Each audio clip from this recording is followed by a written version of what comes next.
په دې ملک کې د دې خلکو خیال و چې عمران خان به د کرسۍ نه کوز کو او عمران خان به ختم شي، لیکن دا کم حالات چې نن زه پاکستان کې وینم، دا هلکان او دا ځوانان چې عمران خان سره ولاړي، ای بچو د تاسو مقابله چا پلار هم نشي کولی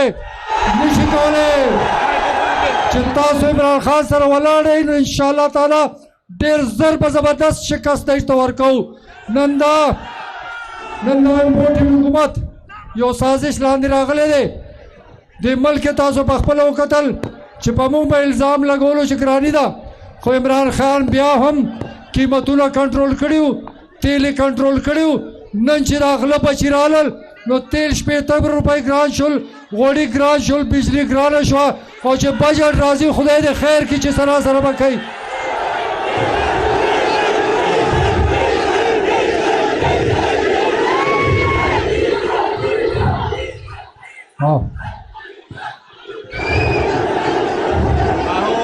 زه خواستم تاسو برابر کړی، نور څه غواړئ؟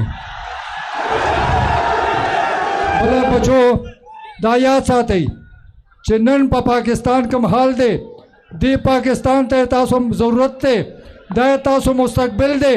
که تاسو دا جهاد ونه کو، که تاسو عمران خان سره جدوجہد ونه کو نو ټول عمر به پښیمانه یو، ټول عمر به د غله په مو حکومتونه کوي.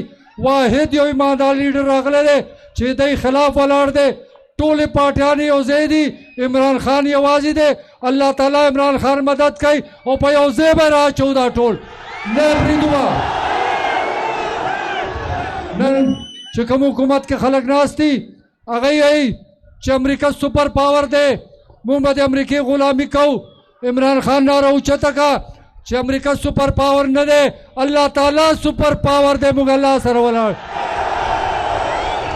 دا یقین وکئ چې دا ملک چې کم طرف ته روان دی ډېر مشکل کې مونږ ګیر یو، لیکن کله پورې چې تاسو طاقتونه ښیلو د دې صوبې او د پاکستان خلک ایماندارۍ سره راونوتل نو دا غله چې دي دا کرسۍ نه نشي کوزېدی.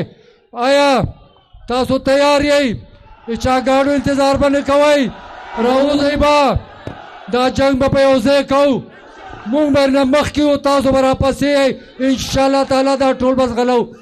نو زه عمران خان ته یقین ورکوم چې د پاکستان بچي تا سره ولاړ دي، پروا یې ونه کړي، د مقابله څوک نشي کولی. خدای مو خوشحال.